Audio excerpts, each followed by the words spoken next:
Hello everyone, welcome back to Mini on G. So today's video is about on how did we start the process of our K1 visa.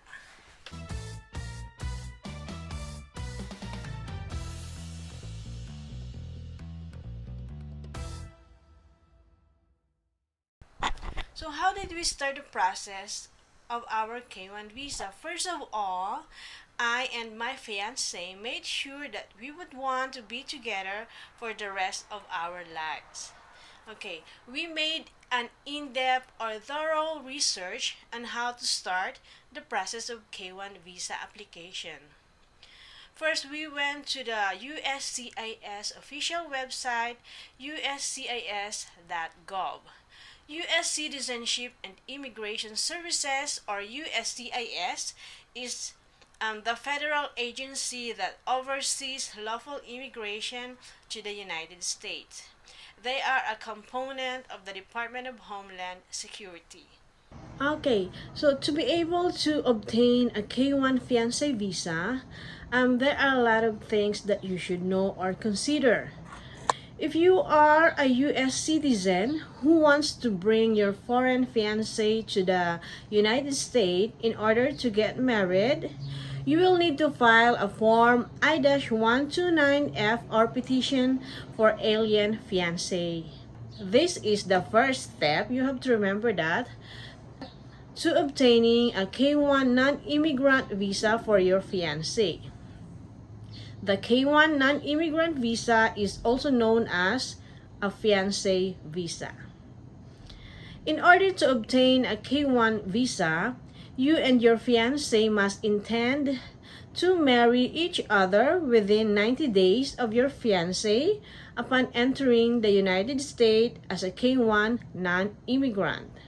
Your marriage must be valid, meaning both you and your fiancé have a bona fide intent to establish a life together, and the marriage is not for the sole purpose of obtaining an immigrant benefit. If your fiancé marries you within 90 days of being admitted to the United States as a non-immigrant, he or she may apply for a lawful permanent resident status in the United States or green card. How would you determine if you are eligible for a fiancé visa? Okay, you may be eligible to bring your fiancé to the United States on a fiancé visa if you meet the following requirements. Okay, the first requirement is you are a U.S. citizen. You should be a U.S. citizen. Okay, you and your fiancé intend to marry one another within 90 days of your fiancé's admission to the United States on a K1 non-immigrant visa. Okay, next. You and your fiancé are both legally free to marry. This means you both are legally able to marry in the United States, and any previous marriages have been legally terminated by divorce, death, or annulment. And you and your fiancé met each other in person at least once within the 2-year period before you file your petition. You may request a waiver of this in-person meeting requirement if you can show that meeting in person would violate strict and long-established customs of your fiancé's foreign culture or social practice, or result in extreme hardship to you, the U.S. citizen petitioner. After you determine that you are eligible to apply for K1 fiancé visa, the next step you should do is to know the process. You can still see the process or make a research at the uscis.gov website. The process for bringing your fiancé to the United States involves USCIS, the U.S. Department of State or DOS, and U.S. Customs and Border Protection or CBP. At each stage in the process, background and security checks may be conducted on both you and your fiancé. This may include checks in various databases for national security, criminal history, and other information about you and your fiancé. These checks are conducted using fingerprints, names, or other biographic or biometric information. The first step of the process for bringing your fiancé to the United States is you have to petition your fiancé. Okay, how to petition your fiancé? Number 1, you have to file Form I-129F, Petition for Alien Fiancé, according to the form instructions. This form asks USCIS to recognize the relationship between you and your fiancé. Number 2, the USCIS review your Form I-129 and the documents you submitted. They will mail you a request for evidence if they need additional documentation or information. Number 3, if you establish your eligibility, they will approve your Form I-129F and recognize the claimed fiancé relationship. Otherwise, they will deny your Form I-129F and notify you of the reasons for denial. Okay, number 4, they will send the approved Form I-129 to the DOS National Visa Center or NVC, wherever your fiancé living or based. Like as Filipino, the USCIS will send the approved I-129F to the National Visa Center in Manila or Philippines.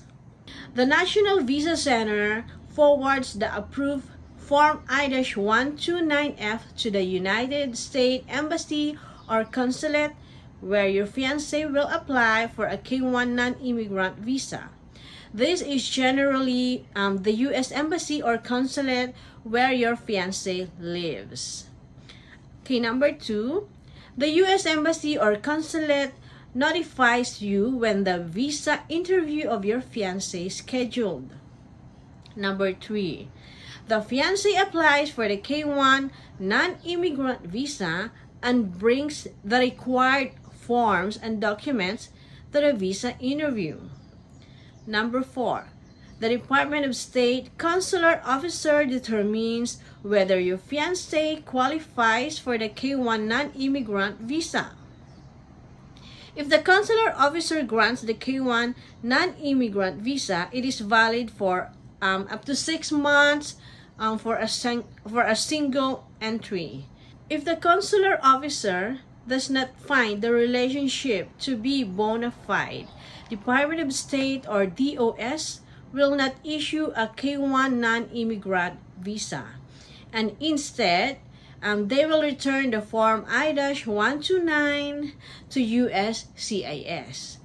If the DOS or Department of State returns a Form I-129 to the USCIS after it has expired, they will allow it to remain expired. However, you also may choose to file a new Form I-129F. Okay, next. Step 3.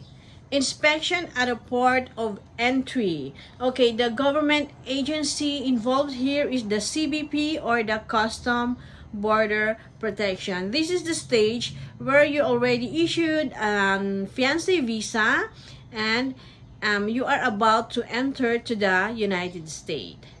If the Department of State issues a K-1 non-immigrant visa, your fiancé travels to the United States and seek admission at a port of entry while the K-1 non-immigrant visa is valid.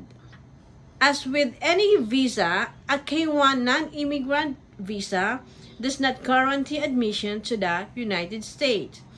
A CBP officer at the port of entry will make the ultimate decision about whether to admit your fiancé. Step 4. Marriage. If your fiancé is admitted as a K-1 non-immigrant visa or as a K-1 non-immigrant, you and your fiancé have 90 days to marry each other. Okay, step 5. Adjustment of status. Okay, the government agency involved here is USCIS again. Okay, the first step in the adjustment of status is if you marry within 90 days, your fiancé, who is now your spouse, may apply for a green card by filing Form I-485 application to register permanent residence of adjust status. Okay, number 2. The USCIS will review your Form I-485 and the document your spouse submitted. The USCIS will mail a request for evidence to your spouse if they need an additional documentation or information. Number 3. You and your spouse will usually be required to appear for an interview. But there are instances that USCIS is waiving the interview and they approving the application right away. But not all cases. Okay, number 4. If you are married for less than 2 years at the time the Form I-485 is approved, USCIS will grant your spouse conditional permanent resident status and issue a green card valid for 2 years. Your spouse will need to remove the conditions of his or her residence by filing for I-751 petition to remove condition on residence in the 90 days before his or green card expires.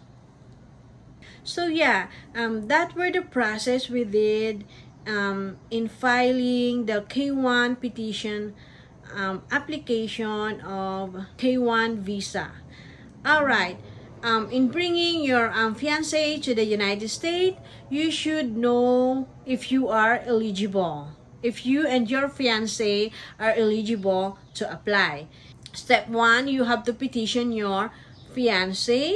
Once the application approved by USCIS, you cannot proceed to the visa application with the help of Department of State. Once you have been issued K-1 visa and you enter the United States, you have to get married within 90 days. Once you get married, you have to submit an application for green card or adjustment of status to the USCIS. That would be all for today's video. And if you have more questions, you may comment below or check the uscis.gov website. Everything is in there. Everything you would want to know about the process of K-1 non-immigrant visa application, you can see it on their website. Okay, thank you guys for watching my video today.